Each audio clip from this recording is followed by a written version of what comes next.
ஆண்டவரும் உலக இரட்சகருமாகிய இயேசு கிறிஸ்துவின் இனிதான நல்நாமத்தினாலே கல்வாரி மிஷன் சார்பாக உங்களை வாழ்த்துதலே மகிழ்ச்சி அடைகிறேன். கர்த்தர் உங்கள் ஒவ்வொருவரையும் ஆசீர்வதிப்பாராக. சற்று சிந்தனைக்காக தெரிந்து கொண்ட வேத வசனம் நீதிமொழிகள் 28ஆம் அதிகாரம் 20வது வசனம். உண்மை உள்ளவன் பரிபூரண ஆசீர்வாதத்தை பெற்றுக்கொள்வான்.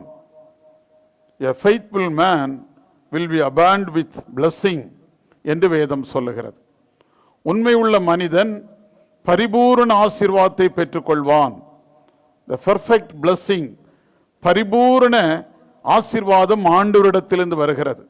எப்படி வருகிறது?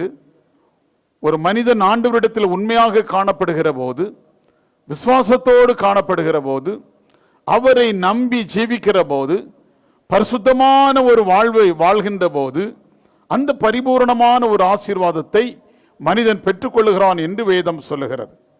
எனக்கு அன்புக்குரிய தேவனுடைய பிள்ளைகளே, இன்று பெரும்பாலான மக்கள் இன்றைக்கு தங்களுடைய வாழ்க்கையிலே சொல்லிக் கொள்கிறது என்னவென்றால், ஐயோ என்னுடைய தனிப்பட்ட வாழ்க்கையிலே ஆசீர்வாதம் இல்லையே, என்னுடைய குடும்ப வாழ்க்கையிலே ஆசீர்வாதம் இல்லையே, என்னுடைய படிப்பிலே ஆசீர்வாதம் இல்லையே, என்னுடைய தொழிலிலே ஆசீர்வாதம் இல்லையே என்று சொல்லி ஒவ்வொரு மனிதனும் கண்கலங்கி கொண்டிருக்கிற ஒரு காலகட்டமாக காணப்படுகிறது.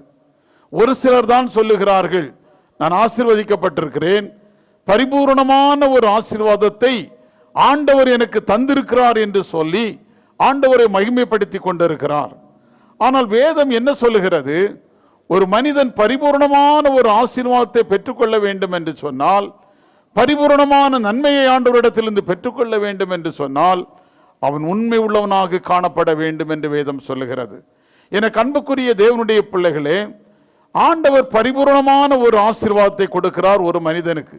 எப்படி என்று சொன்னால், இன்மையின் வாழ்வின் ஒரு ஆசீர்வாதம், மறுமையின் வாழ்வில் ஒரு ஆசீர்வாதம்.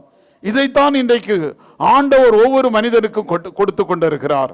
ஒரு மனிதன் உண்மையோடு காணப்படுகிற போது பரிபூர்ணமான ஒரு ஆசீர்வாதம், இன்மையிலுமான சரி மறுமையிலும் அப்படிப்பட்ட ஒரு ஆசீர்வாதத்தை பெற்றுக் கொள்கிறான். எனக்கு அன்புக்குரிய தேவனுடைய பிள்ளைகளே, இன்மையினுடைய ஆசீர்வாதம் என்னவென்றால், படிப்பிலே ஆசீர்வாதம், தனிப்பட்ட வாழ்க்கையில் ஆசீர்வாதம், குடும்ப வாழ்க்கையில் ஆசீர்வாதம், தொழிலிலே ஆசீர்வாதம். மறுமையின் ஆசீர்வாதம் என்னவென்றால், ஆண்டவரோடு வாழ்வது, மரணத்துக்கு பிற்பாடு ஆண்டவரோடு ஜீவனம் பண்ணுவது, ஆண்டவரோடு பேசுவது, ஆண்டவர் தருகின்ற அந்த சிங்காசனத்தில் வீற்றிருப்பது. அதுதான் ஆண்டவர் தரக்கூடிய ஒரு பரிபூரண ஆசீர்வாதமாக காணப்படுகிறது.